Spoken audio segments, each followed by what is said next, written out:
help us spread #SaveRoblox and get it trending on X so we can force Roblox to change its moderation tactics. Recently the Roblox YouTuber and safety advocate Schlep has been getting attacked from various corners of the Roblox Twitter community by numerous deranged and sick individuals who have nothing to do other than bash the one guy who saved Roblox until his unjustified ban.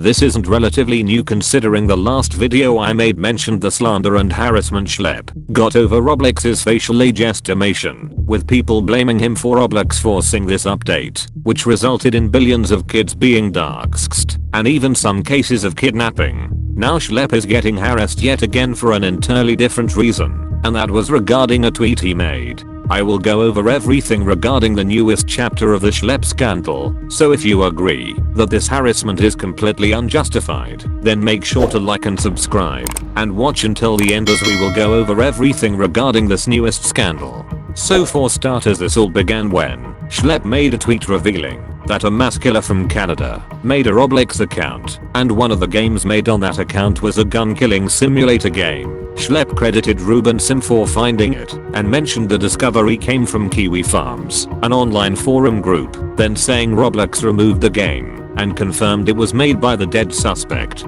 However, instead of replies focusing on that a real world mass killer had an account, people zeroed in on the credit to Kiwi Farms, since the website has a not so great reputation for hosting harassment and doxing campaigns such as those against the likes of GWAMGO, and while I can't defend Kiwi Farms, nor do I like the idea of crediting the site, the replies instead went to people accusing Schlep of supporting hate groups or being allied with doxing groups with no real proof to back up their claims. There was no malicious intent in Schlep's tweet, it was a journalistic context as a source for context, not for an endorsement of that platform's behavior. But it wasn't just criticism. Dozens of people began a slander campaign against Schlep. The two main people leading this charge are named Plasmanode, a Roblox developer and a member of Roblox's Safety Council, and Mini Molly, a random Twitter user who is basically a giant hypocrite.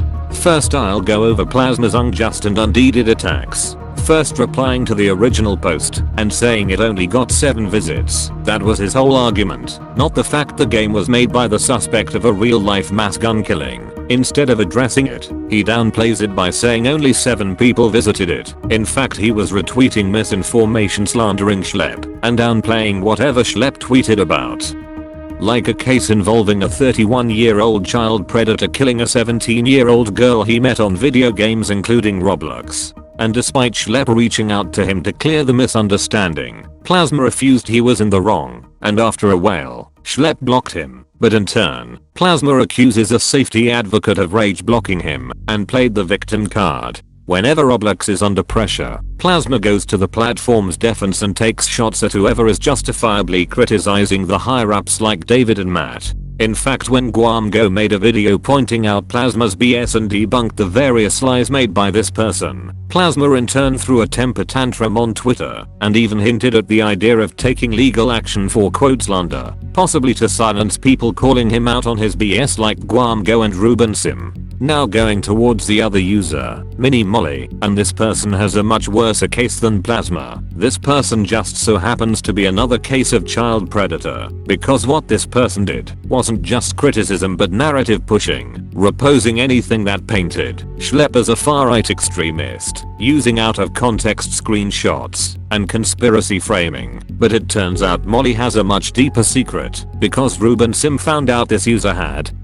over 1,000 images of foot fetish characters, and when called out, Molly didn't entirely deny the archive, but instead pivots to the "this is private stuff" excuse, and admitting that most of the images were not minors, meaning this person openly admitted to being a child predator by following foot fetish avatars including those of minors, and openly discussing this fetish, engaging in NSFW conversations with minors about said fetishes.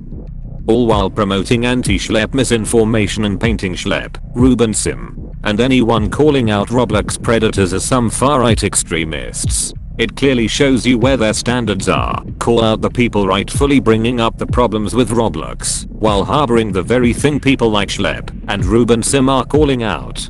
This whole situation is absolutely crazy, because most of the people calling out Schlep have something to hide. Clearly a majority of the people driving the anti-Schlep narratives are child predators, and the fact this entire situation starting with a tweet calling out that a mass gun killer had a Roblox account and mass killing simulator, highlighting platform problems, turned into the latest chapter regarding the Schlep scandal. And I do have a feeling this saga is not over as more states begin to take action against Roblox like Georgia and LA County. Anyways, that is all for this video. Please spread this video around so more people are made aware of this situation, and make your own videos going over this situation as well. Make sure to like and subscribe if you are new, and make sure to follow my social media accounts. The links will be in the description. To wrap things up, this video is not intended for hate, harassment or cyberbullying towards the people mentioned in this video, but instead it's to act as an educational and informative video going over the situation at hand. Goodbye.